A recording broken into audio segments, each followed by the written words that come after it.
Thanks for your video on racism. I found it very interesting. I also found very interesting the very many comments that you've received on that video. And perhaps it's looking at those that has made me think that I would like to take a particular tack on racism.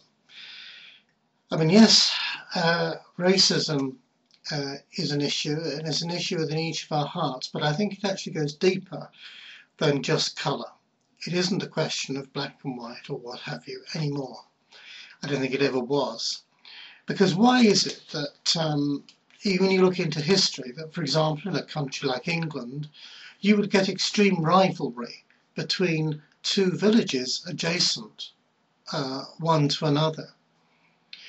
You get the same tribal instincts coming out in the supporters of various soccer teams in the UK, and over the years this has sometimes spilt over into really severe violence, and it's this tribal issue. At the moment, as I record this, in Kenya there are black Africans killing other black Africans because they voted for a different man than from them in their election, their national general election.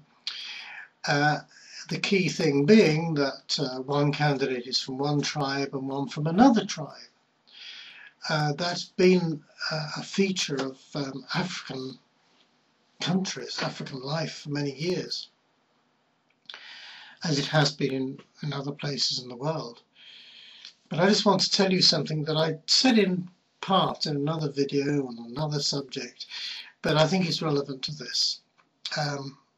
It was over 10 years ago now that a neighbour came to see my wife and I, and they were expressing concern that we did not want to sell part of our garden to a developer. We didn't realise at the time, but by taking that action of simply saying to the developer, no, I'm not interested in selling, we had effectively prevented him from buying land from at least 10 other neighbours.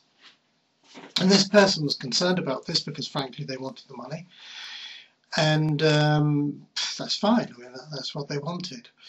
But during the conversation, it was pointed out to us that neighbours found us difficult people to understand because we were weird. Well, I guess weird neighbours are difficult to understand, but there were 3 grounds actually set out for this weirdness. So here we go. Number 1, we drove an old car. It was actually 14 years old. It was an old yellow car, an old yellow Volkswagen. We'd had it from new, and we intended to keep it until it dropped, and we did. We didn't have television. We never have had television, my wife and I, as a married couple. We've been married, next year we'll be married for 40 years. We haven't had television. We both came from homes with television. We still don't have television, but this marked it as being weird. We also read the newspaper, the London Times. Back in those days it was called a broadsheet. It was a large newspaper. It's now in tabloid in format, and quite honestly a little bit tabloid in content too. But this was considered a serious newspaper, along with the Telegraph, the Daily Telegraph that is, of London, and the Guardian. And this also was weird. Now, what made driving a 14-year-old car, not owning television, and reading a newspaper that was stronger on text than pictures weird? As you can see, all 3 made us super weird. But it was just that our neighbours didn't do that. They drove newer cars than us, they all had television, and none of them read the Times. Just for the record, we were all along that particular stretch of road, we were all white. I think I'm remembering correctly in saying we were all actually English. So there wasn't that sort of aspect of racism, but what I'm saying is it was prejudice. It was prejudice which stemmed from a perception that we were causing them to lose something. And I think this is often at the bottom of racism. When people come over here, as they have done to England for centuries, people have come over, not in a violent way, but as refugees from violence and oppression.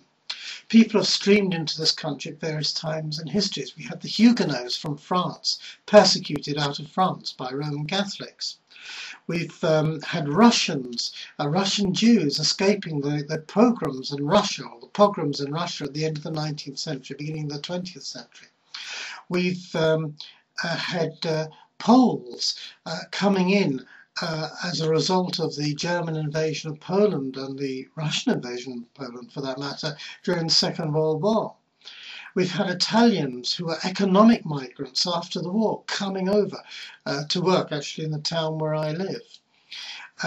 We've had West Indians being introduced into Britain by companies, including London Transport, who didn't have people to take up the jobs that they had that had to be filled to provide a service, so they actually recruited directly in the islands and in the West Indies.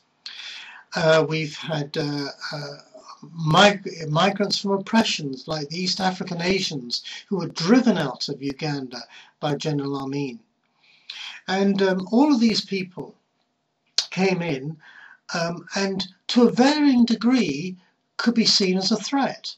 They could be seen as a threat because they were over here to take our jobs. Well, that wasn't actually true.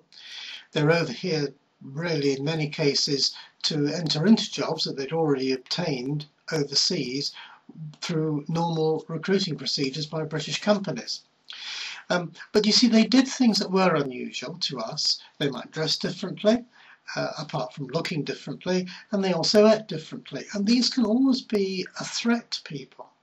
Like I say, when you've got ordinary folk in a street regarding a family as weird because they drive an old car, because they don't look at television, and because they read a particular newspaper, it doesn't take much to set off prejudice in people. And it may sound trivial, but that whole situation of our neighbours being concerned that we had an old car, no TV, and read the Times, had prevented them from approaching us early on about the plans that they had put in hand without consulting us to sell their land to a developer.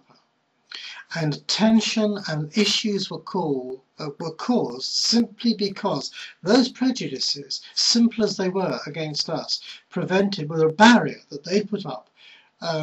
We didn't know about it, but they put up this barrier against us and said, well, we're not going to talk to those people because they're weird, because they have an old car, don't have television, don't, etc., etc. Well, that may seem ridiculous, but on such small things, prejudices are built. So thank you for your video, and let's at least make YouTube a community where we don't judge people immediately, but allow them to have their say, and as it were, familiarise ourselves with them before we come to any swift and hasty judgments. Besides which, it's not our place to judge anybody. Thank you very much. Bye-bye.